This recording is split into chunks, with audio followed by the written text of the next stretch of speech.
Hello students, welcome in Science Cosmos and today we will discuss about nervous tissue. Okay तो जैसे कि आप जानते हैं जो एनिमल टिश्यू है उसकी 4 मेजर कैटेगरीज होती हैं जिसमें से एक कैटेगरी है नर्वस टिश्यू।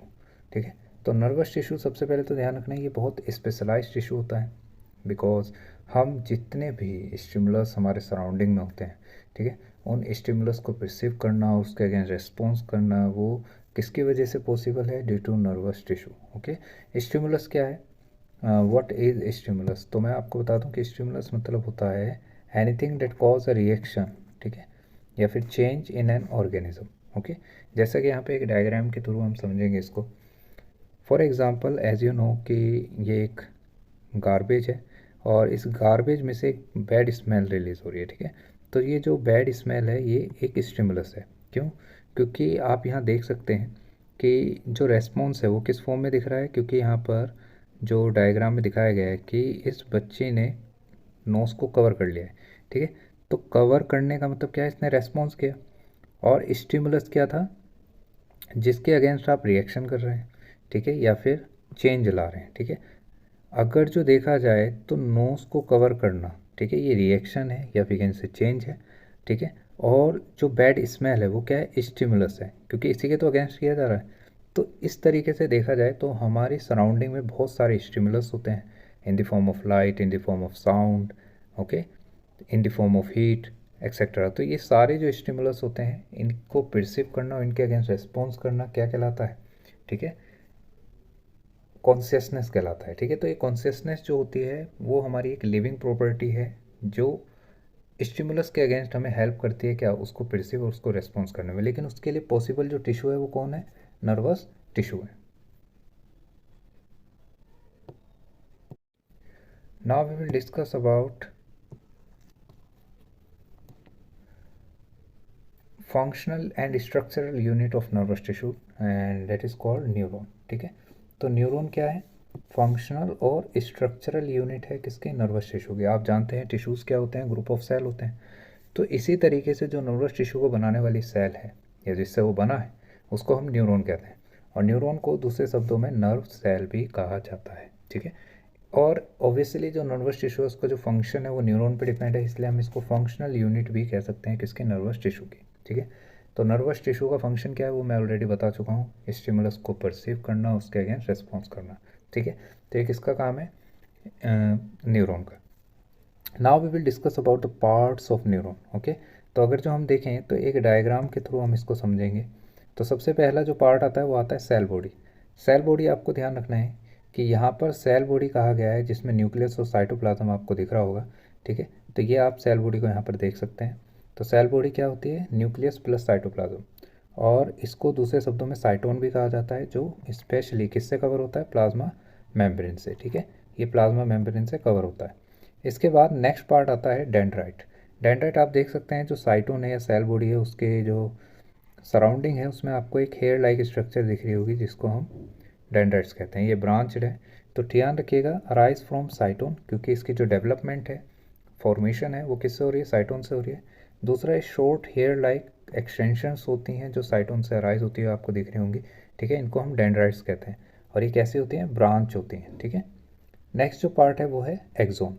आपको ध्यान रखना है एक्सोन जो सबसे लॉन्गेस्ट डेंड्राइट है। ठीक है, long tail like and cylindrical structure. आप देख सकते हैं कि इसमें एक डेंड्राइट जो है यहाँ से लेके ये वाला जो पॉइंट आप देख सकते हैं ये पूरा का पूरा आपका यहाँ तक है, तो इसको हम क्या कहते हैं? एक्सोन कहते हैं। ठीक है, तो एक्सोन क्या है? सिलेंड्रिकल स्ट्रक्चर है। और आपको याद रखना है कि एक्सोन जो होती है वो एक स्पेशल कवरिंग होती है या सीट होती है जिससे वो कवर रहती है, जिसको हम कहते हैं माइलिन सीट। और आपको याद रखना है कि न्यूरॉन पे माइलिन सीट प्रेजेंट भी हो सकती है और एब्सेंट भी हो सकती है।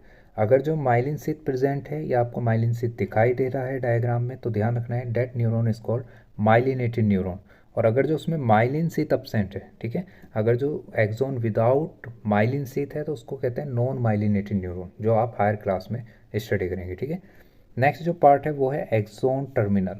एक्सोन टर्मिनल आपको ध्यान रखना है, यहाँ पे आपको दिख रहा होगा एक्सोन टर्मिनल, क्योंकि at the end of axon आप देख सकते हैं कि फाइन ब्रांचेज बन रही हैं। ठीक है, ये जो फाइन ब्रांचेज हैं, ठीक है, इन्हीं को हम क्या कहते हैं? एक्सॉन टर्मिनल कहते हैं। अगर जो हम देखें तो एक्सॉन टर्मिनल की एंडिंग में आपको कुछ एक बटन लाइक स्ट्रक्चर दिख रही होगी, that is called synaptic knob. ये सिनेप्टिक नोब क्या होता है मैं आपको नेक्स्ट सेक्शन में बताऊंगा, लेकिन आपको ध्यान रखना है कि सिनेप्टिक नोब जो होती है एक्सॉन टर्मिनल के एंड में पाई जाती है, जिसको हम सिनेप्टिक बटन या we can say synaptic knob भी कहते हैं।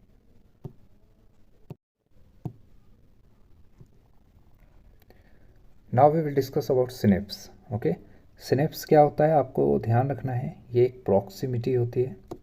प्रॉक्सिमिटी मतलब स्पेस, ये गैप किसके बीच में, between nerve ending of one neuron and dendrite of another neuron. आप यहाँ देख सकते हैं कि यहाँ पे दो न्यूरॉन है।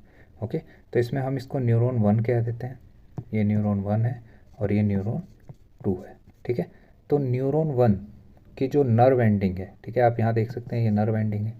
ठीक है, जहाँ से नर्व इम्पल्स कैरी हो रहे हैं, आपको ध्यान रखना है यहाँ से सिग्नल इन होता है और यहाँ से सिग्नल आउट होता है। तो यहाँ से आप देख सकते हैं जो इलेक्ट्रिकल इम्पल्स हैं डेंड्राइट रिसीव करके उसे साइटोन से होती हुई कहाँ भेजता है, एक्सॉन में। तो एक्सॉन से नर्व इम्पल्स जैसे ही एक्सॉन टर्मिनल पे पहुँचते हैं, तो आपको ध्यान रखना है ये जो एक्सॉन टर्मिनल है उसके एंड में मैंने आपको बताया था एक बटन लाइक स्ट्रक्चर होती है जिसे कहते हैं सिनेप्टिक नोब।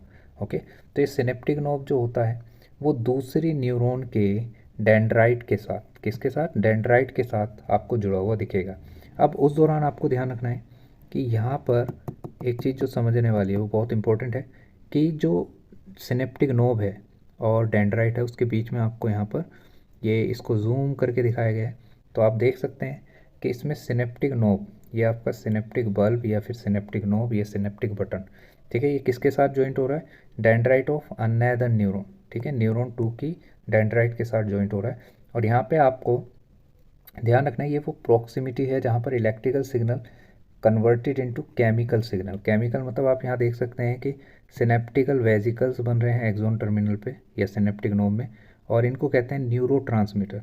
ये न्यूरोट्रांसमीटर आप देख सकते हैं जैसे ही एक्सॉन टर्मिनल या सिनेप्टिक मेम्ब्रेन पे पहुँचते हैं तो ये रिलीज़ कर देते हैं, और इस तरीके से ये जो सिग्नल है वो वापस किस में कन्वर्ट हो जाता है, इलेक्ट्रिकल सिग्नल में कन्वर्ट हो जाता है। मतलब पहले इलेक्ट्रिकल सिग्नल केमिकल सिग्नल में कन्वर्ट हुआ in the form of neurotransmitter and then converted into electrical signal.